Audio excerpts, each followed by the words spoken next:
Hey guys, welcome to not Gerangefjord, because Gerangefjord is behind you guys over there. This is another valley. I'm just gonna put the name here because I don't remember it. In this video, I'd like to talk briefly about the stuff that I wish I had during this Norway trip, and the stuff I'm glad that I had, actually, because there are a lot of things that I did bring and I used it extensively, so I'm pretty happy about that. So let's get into it directly.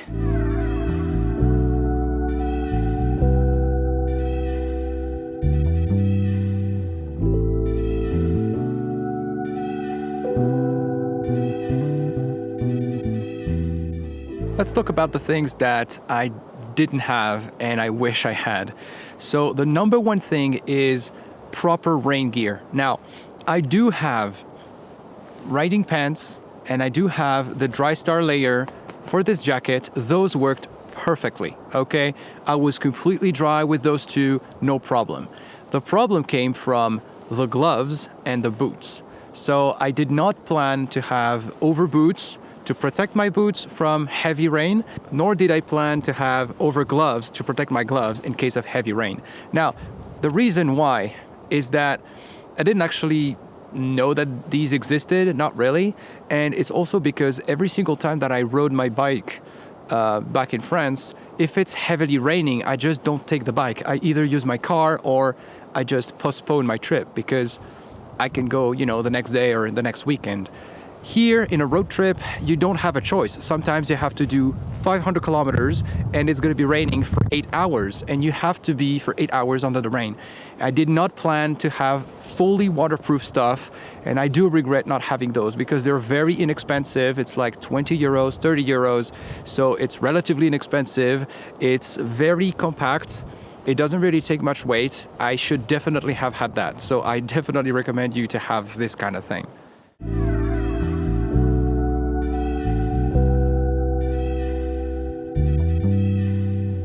Another thing regarding waterproofness is that I have this crappy way of attaching my phone. So it's like a cheap Amazon thing.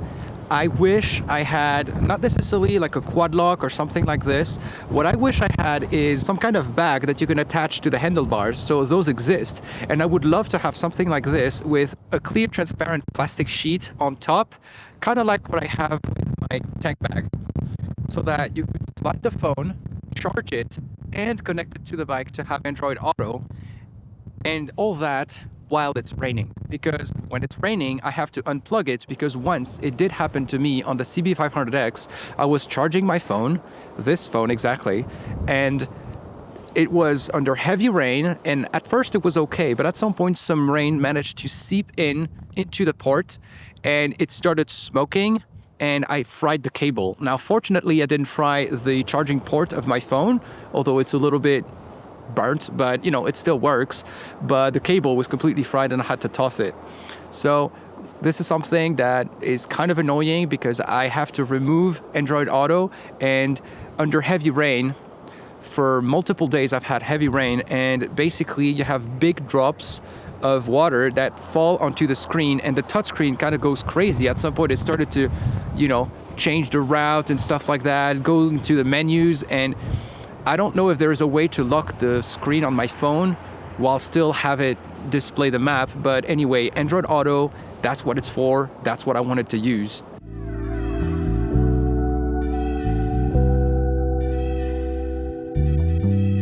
Another thing is that I do have a power bank that is about 10,000 milliamp hours, but it's an old one. I've had it for like 5 years and it still works, it's fine, but it charges through micro USB and it's kind of slow, and it doesn't deliver a lot of power either. So it's just USB-A, but it's kind of limited. So I can't fast charge my Action 4, I can't fast charge my phone, I can't fast charge the drone batteries with it. So it's a bit limiting, and I wish I had invested in a proper USB-C bank that can deliver a lot of power. And this is definitely something that I'm gonna get for my next trip.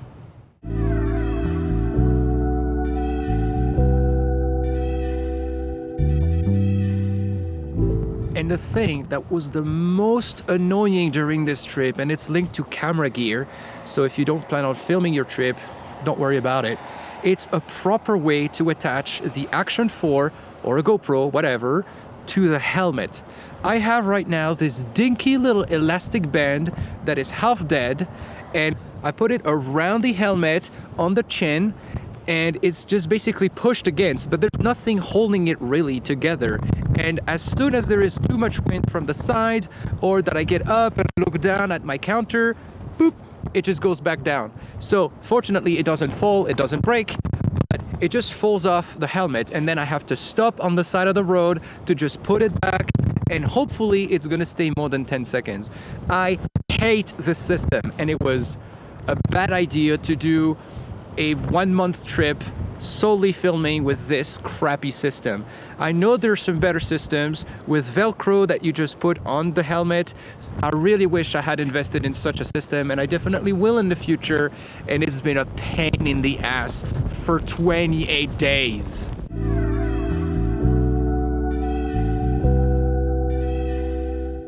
Another thing that I wish I had during this trip, which I forgot to mention while I was there, is a proper audio system in my helmet. So right now, this is what I had during my whole trip. So these are small JBL earbuds. Doesn't matter if it's JBL or anything else. So, you know, they're tiny, they're quite, they sound actually pretty good. And I did use them on occasion while riding, especially for the long stretches of highway riding that I had to do for 8-10 hours a day for the beginning and the last part of my trip. It's not ideal. The sound is very good as long as it's properly in your ear, but then as soon as you move, you know, your helmet kind of just shifts a little bit with the wind and everything, and it ends up kind of partially coming out of your ear, and then you can't really hear anything anymore. And also after like half an hour or an hour, it starts to like kind of press on your ear, and it starts to be a little uncomfortable. And so what I really wish I had during this trip was a proper way to have sound in my helmet, which is now the case.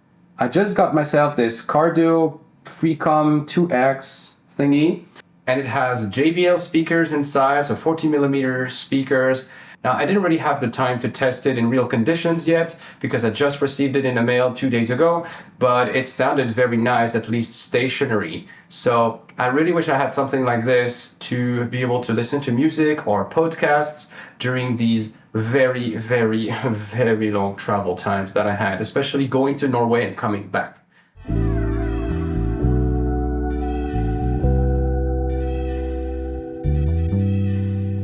The last thing sometimes I wished I had was a more powerful drone. So I have the Mini 3 Pro, which is an amazing drone. I have ND filters for it. It's great. It really flies very well despite its lightweightness. Just 5 minutes ago, just before shooting this video, I went all the way there above the glacier. It's about 2.2 kilometers across the valley and back with this constant wind, and it didn't flinch. I mean, it was moving a little bit, but it was fine. But when I shot some stuff up there, really into the wind, you could feel that the drone is like moving a lot, and it's struggling. It keeps in the air, and it didn't crash, fortunately, but it does struggle a little bit. And then there is the speed, the ascent speed, the descent speed. Sometimes it takes a while to get on location, and then you start losing some signal. But otherwise, I really like this drone, and it's so portable. And in terms of regulation, it's a lot easier to bring this drone rather than any bigger drone. But in the future, I'm definitely going to consider buying again a bigger drone. I used to have an Air 2, and I sold that to get the Mini 3 Pro. And I might get an Air 3 or a Mavic 3 or maybe one of the upcoming drones. Apparently in a few months there's going to be a new drone, maybe a Mavic 4, maybe an Air 3S.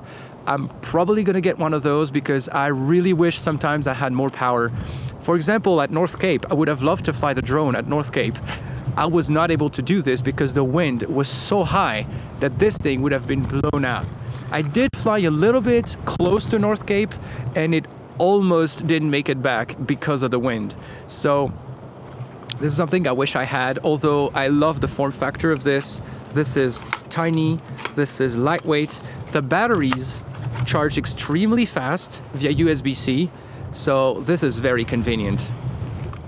All right, guys. Well, that's all I could think about right now. Stay tuned for more. Stay tuned for all the episodes of this trip. I don't know how fast it's going to be to release them. There's a lot of footage, a lot to edit. It's going to take me a while. Please be patient, but I swear it's going to be fantastic. Have a good one.